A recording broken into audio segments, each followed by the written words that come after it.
And in studio, we'll have Eddie Murray, supervisor of the Lanakila SNAP Outreach Program. KupunaWiki is Hawaii's senior resource. We talk to the best local professionals in the state regarding topics such as real estate, senior housing, estate planning, finance, and health, so that our Kupunan families can find the best resources in the midst of a life transition. We strive to make sure our seniors are informed and supported every step of the way. Thanks for joining us again today. I'm Brandon Lau. And I'm Andrew Leon, your host for the KupunaWiki radio show. Our title sponsor for today is the Hawaii Kai Retirement Community, where they aim to provide a safe, nurturing, and caring environment to their residents in a community-style setting, similar to the comforts of their own homes. To schedule a tour, contact 808-395-9599. And now we have our real estate tip of the week brought to you by Cheney Brooks Choice Advisors. Asbestos is a mineral substance once frequently used in homes for its resistance to heat and its ability to insulate. Asbestos is now recognized as a serious health hazard responsible for health conditions such as mesothelioma. Oftentimes, asbestos can be found in popcorn ceilings in older homes and is advisable to have the substance removed by a qualified specialist. Such removal can greatly improve the marketability and value of your home. For more information on how to market your home or what to look out for as far as hazardous materials, please contact Cheney Brooks Choice Advisors at 753-9033. Well, again, today in studio we have Eddie Murray, supervisor and outreach worker at Lanakila Meals on Wheels. Welcome, Eddie. Aloha. Hi, guys. How you guys doing? We're doing great. Thanks for joining us on the program. Thanks for inviting me. Well, we love Lanakila, and it's just amazing to see how much this organization does for the community and things that people didn't even know about exist within the program. Mm-hmm. And today we wanted to highlight one of the aspects of the program, and that is the SNAP Outreach Program. Yes. Now tell me, Eddie, first of all, how did you get involved with Lanakila, and what do you do as a supervisor? Okay. How I got involved with Lanakila, actually my husband of 29 years, he's been doing work here for another organization doing diabetes education with Kupuna throughout the Hawaiian Islands, Samoa, in a few other places, Guam and a few other places. Right. And one of the organizations that he has been working with because of their access and their Kupuna population is Lanakila. Mm-hmm. And back last year, Lanakila was in the market of looking for someone to run their new SNAP outreach program that they received a contract for. And James thought that would be a great match for me because of my history of working with Kupuna, or where we're from, Philadelphia, Pennsylvania, on the mainland. Right. They call them seniors. But so I've done work in the past with seniors in Kupuna, particularly around when Medicare Part D, when President Bush rolled out the Medicare Part D program. I worked with the largest healthcare union in the state of Pennsylvania and across the nation, SEIU District 1199P. And with them, I was a political and community organizer. Right. And as part of that, we educated Kupuna around Medicare Part D, the intricacies of how to access it, and how to get health care. And in working with the Kupuna, I learned that, oh my God, I love them. It's like you learn so much. And because I was raised by my own Kupuna as well as my mother was a single mother. So my grandmother and great-grandmother and grandfather were a huge part of my life. And being raised by a single mother and their grandparent, my grandmother in particular had a lot of heavy influence on me. And I didn't realize how much influence until I started working with seniors and how much I love just talking with them and just listening to their stories and how they got to be where they are. I mean, because they've overcome so much. You know, some of my fondest memories growing up are with my grandmother. Mm-hmm. You know, she'd pick us up from school because your parents are usually working. Yeah. But just the care and the intentionality of how she kind of brought us up. Exactly. It's just amazing. Yeah, my grandmother was great. She was a larger-than-life character, and I kind of get that from her. She would sit me on the bus and ride on the bus, and instead of the bus driver calling out all the bus stops, my grandmother would call out all Oh. the bus stops. It's so embarrassing, but it was so fun. She just didn't have a wheel. Exactly. We didn't want her to have the wheel. Thank you. But it was great. And so working with that population, the Kupuna population, it brings so much. You give so much, but you get so much in more return because, unfortunately, I don't have my parents anymore. Right. And working with Kupuna, you feel the love and the appreciation just for the information you give them, for the times that you're able to actually help them get extra food or whatever it is. And Lanakila is a great resource for that. Yeah, so Lanakila does have a lot of things to offer, one of which is the SNAP Outreach Program. So tell us a little bit about that program. Yes. And what you're doing right now in terms of reaching out to the community. Right. The reason why Lanakila decided to apply for this particular program, because we do the Meals on Wheels, we were finding that there were a lot of Kupuna who literally were just eating the Meals on Wheels meals that we were delivering, or not having any access to meals at all. That's one meal a day. And just one meal a day, exactly, just one meal a day. And it's, for us adults, it may look like, okay, I could eat 2 of those at one sitting, you know what I mean? That's But like poo-poos. exactly, it's like little poo-poos or whatever.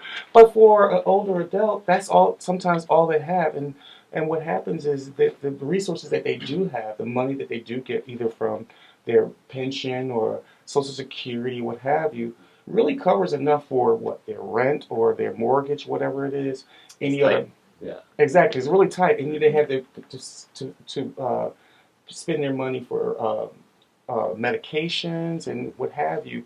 And a lot of seniors, believe it or not, have to make a choice whether or not do they eat, or what do they eat, or what can they afford to eat. And sometimes, unfortunately, we have had situations where seniors are eating cat food or dog food because they can't afford to pay for the food at the market. And unfortunately, we live in a beautiful state. I love Hawaii. Lived here 8 years. Don't plan to move anywhere else. But you can't eat sand. But you can't eat sand, and you can't drink that water without filtering it. You know what I'm saying? So what happens is a person has to decide, what they can afford to eat and what they cannot afford to eat. And what the SNAP benefit does is many older folks may remember the SNAP benefits as called food stamps. Right. But back then it was a lot of, stigmatization with food stamps. Oh my God, he's on food stamps, she's on food stamps, they're poor or whatever. But what has happened in the last few years is some of the qualifications and guidelines for receiving SNAP has changed a little. So, for instance, a lot of Kupuna who, because they own property that was either left down to them or property that they own, but they're not going to move anywhere. This is where they want to live and die. Right. But they have no plan to own any other property. They were penalized for receiving SNAP benefits in the past. Right. But in the state of Hawaii, they lifted that and kind of waived that penalty. Is that a recent? That's been since 2010. 2010. Yes. Okay. So what has happened is a lot of folks who were either denied benefits before or just thought I make too much money or I would never qualify, now qualify. Right. And so that one of the reasons why Lanakila decided to get this grant was to reach out to those populations. But a lot of people know about SNAP. Right. Most people grow up knowing about SNAP. It's the same thing. You don't live off of it for life anymore, but you want it for temporarily while you make a transition with your finances. So SNAP is known as a Supplemental Nutrition Assistance Program. Correct. And it's a federally funded program. Correct. Administered by the state of Hawaii. Correct. And is it that Lanakila applied to be one of those, if I can say, sources to provide these funds? No. To the public? What Lanakila does is it basically is an outreach and education and a tool to help folks who can't get to the office to actually apply for the application. What I do is I sit with them and fill out the application with them. Okay. Because it can be complicated. If English is not your first language, then, oh my God, there's a barrier there. Even though DHS provides language interpreters for folks who need them, what we do is we eliminate that burden for a person. Right. We go out to their home, to the community center, wherever they are, and we take the application and we fill it out for them. We ask all the questions. We take some, copies of IDs or whatever, and then we turn the application in for them. DHS then interviews the Kupuna either via phone or they come into the office and interview. And then DHS makes a determination whether a person is approved or not approved, not Lanakila. Now, I know you mentioned that one of the things that had changed, maybe around 2010, Mm-hmm. is that they made it less restrictive. Yes. And they said that individuals who own a home may still qualify to receive SNAP benefits. Correct. What are some other myths or misconceptions people might have about SNAP? Mm-hmm. Some common ones. So basically, one myth is that if you want, that we said on your home, Mhm. if you applied before and were turned down before because you were not eligible for whatever reason, some people think that you can't apply again, but you can. You can actually apply again. Another myth is that it's a welfare program. A lot of, particularly with the Kupuna, they remember it as the food stamp program. Mm-hmm. And there was a lot of stigmatization that came along with that. For instance, if you were in line in the supermarket and you saw someone with food stamps getting steak, Right. necessarily, it's like, technically they can buy it because it's food and Although it's uncut. You can Right. technically can buy it. But they're like, oh my gosh, you got steak and you got to feed your children and you got less expensive food that you could buy or whatever. But what has happened is the stigmatization, and the reason why they took it from the little coupon books that we used to get back in the day and put it onto what is called electronic benefits transfer card, or Right. EBT cards, what people call them, Mm-hmm. is that it takes away the stigmatization of SNAP Mhm. because that EBT card has more than just that benefit on it. Food stamps. It has food stamps. It also has cash benefits that it's administered either by the federal or the state. Right. And it also has VA benefits. So a person who was in a VA gets an EBT card with a VA benefits on it. Mm. So you can see a person in line, you don't know what benefit they have. Right. So But they're using this card. But they're using the same card. And so it kind of takes the stigmatization off. A lot of people, because when you think about food stamps or EBT, you think poor. And then, for whatever reason, it's not only for quote unquote poor people. Mm-hmm. So there are situations where, for instance, a person gets divorced and they're left with children to feed, and that income from that spouse is not there anymore. And again, we live in a very expensive place where food is very expensive because everything is shipped here.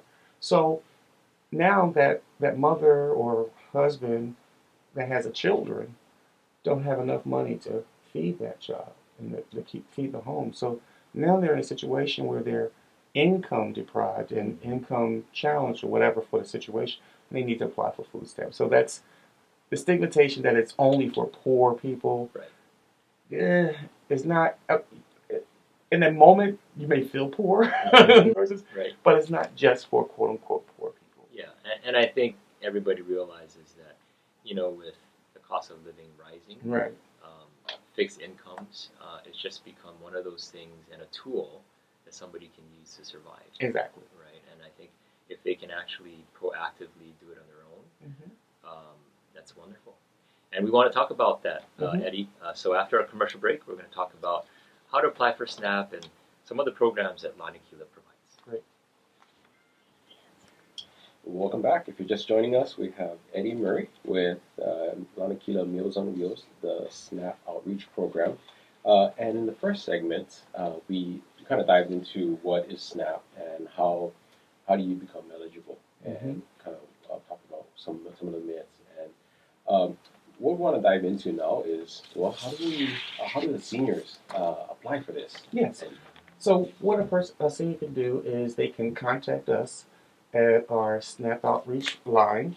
And that phone number, I will give that to you, is, of course, 808-356-8516. I'll repeat that, 356-8516.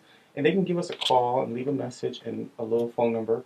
And what I'll do is I'll give them a call back and kind of do a brief assessment over the phone about where they are and why they think that they may be in need of SNAP benefits. And then we literally meet them either at their home or somewhere where they feel comfortable. It could be a coffee shop. It could be It could be the community center, because a lot of seniors meet at community centers already. So we meet them where they are. And the beautiful thing is that when we meet them, especially if we meet them in their home, we get to do a real assessment of their need. And they don't have to leave their home. And we fill out an assessment, and then we fill out the actual application. And like I said, we'll take it to wherever they are located on the island. We take it to the nearest DHS office to where they live, because there are several DH offices around the island. And so what we do is we drop it off, and then we let them know that it takes about 30 days before DHS contacts them. Mm-hmm. Okay. So I guess what would the seniors need to have before that? Yes. Like things that they can gather Right. ahead of time, so when they call you to set up that meeting, they'll have Exactly. it available for you. So when we come out to do the application, the things that we're going to need to see is some kind of government issue picture ID for all adult households members who are applying for the SNAP benefit. Now, there could be other people in your home that are not applying for SNAP. It could be just the senior, because a lot of times seniors live with family members, but they can count them as a separate household because they eat separately, they buy their food separately, what have you. I see. They also would need either a copy of their birth certificate or a social security card. They would need some kind of current income verification. For many seniors, it's not a pay stub because they're not working. So it would be like a social security printout from their pension. It can even be a bank statement that shows a deposit from one of those items. Also, for seniors, they would need any expenses verification. For instance, like bills that they pay, if they pay rent or they pay a mortgage, just the information about how much they pay. If they pay electric bill, light bill, electric light, phone bill. Mm-hmm. Also, any other bills that they pay on a regular basis. I see. Also, current bank statement to prove that they have a bank account of some sort, or something that is considered an asset. Also, medical bills are very important because they use that as a deduction. Because what they use is the net income is what they use of a person's income. Mm-hmm. And a net income is after, for a senior in particular, is after all these deductions as far as bills, medical expenses, and what have you. Now, you brought up, part of the documentation that they would bring up is, their Social Security benefits. Mm-hmm. Does the SNAP program affect their Social No, Security? It does not. Okay. It does not affect their Social Security. That's a very good question because a lot of people have that question. Right. It does not affect your Social Security. Like with Medicare, it affects your Social Security. They deduct your Medicare expense from the Social Security. SNAP is not affected by, Social Security is not affected by your SNAP benefits if you receive SNAP. You continue to get your Social Security, and this is just added resources for you for food. Because remember, when a person gets their Social Security check, that Social Security check is also paying their rent. So even though Medicare came out, they still have to use that cash. And for many seniors, for many Kupuna, that's the only income they get. They don't get an additional pension. They're not working, so that is their income. And for many people, that Social Security can run from like $500 to $1,700. It depends on what you've done in your life. And for many people here locally, because a lot of the folks who are farm workers or what have you, that Social Security check is not very large. So from that Social Security check, Medicare comes out, your rent or mortgage, any medical expenses, any other bills that you have to pay. And once you've deducted all of that, there's very little left for food. Right. And that's where the issue comes in. So, no, it does not affect it. Oh, that's great. Great. Now, are there any restrictions on the SNAP program, meaning like what they can buy and cannot buy? Very good question. This is always an interesting topic of discussion when I'm doing presentation because what you can buy with food stamps is unprepared food. Okay. And seeds and vegetables and fruits. Okay, that can get a little gray in some places. Especially if you shop at Costco. Especially if you shop at Costco, or for a lot of people, unfortunately, they shop at McDonald's or they shop at 7-Eleven. Yeah. Here's an example. Now, correct my saying of this musubi. Musubi. Musubi. Yeah. You can buy that two different ways. You can buy it hot on the counter. You cannot use your EBT, your SNAP benefits for that. But that same musubi in the freezer, because it's frozen, you can use your EBT card with. It's the same thing. The only difference is, the better way to describe it is if you can buy it and put it directly into your mouth and eat it, ready to eat, then you should not be able to buy and use your SNAP benefits. Here's the other gray area. The SNAP benefits is regulated by the merchants. There is no such thing as a SNAP police. So you don't have someone running around from the city or from the state or from the federal government checking on you to see whether or not where you use your SNAP benefits and whether or not you use it for cold food, hot food, or ready-to-eat food. So what happens is the merchants are the supervisors or the regulators. What happens when you are living in a place like Kalihi or Waianae, what have you, when the whole community is, affected by, income, property levels or whatever, you may have merchants that will turn a blind eye to ready-to-eat food. So, you ever see that changing? For example, everything is very specifically tracked these days, inventory levels, etc. You think they could track it to such a degree where they go to the register to ring it up, and it's either approved or not approved? Right. You would think that, but it's not representing that way. And then you take away the human aspect of it too. So, you've been going to the same store, growing up in the same neighborhood as many of us do. Very few of us in this world leave our neighborhood that we were born and raised in. There are a few of us who leave and move other places, whether it be on the other side of the island. So you think about the store owner who knows you, who knows Auntie, who's going to say, okay, you can use your food, whether they should or not. Right. So Eddie, what kind of programs or events would you have coming up that people should be aware of, or maybe just the way that they can get more information from you? One of the things I always suggest for Kupuna in particular is to check out one of our Kupuna Wellness Centers, because there's always things going on. They travel a lot to a lot of educational things like the botanical gardens, the Croc Center, or what have you. So I would suggest they contact one of our Kupuna Wellness Centers, and there are 4 located across the island. And also they could get access to our congregate dining that way. So if they go to one of these Kupuna Wellness Centers, they can also find more information about either Meals on Wheels or even your SNAP program. Correct. That's great. Well, if somebody wanted to get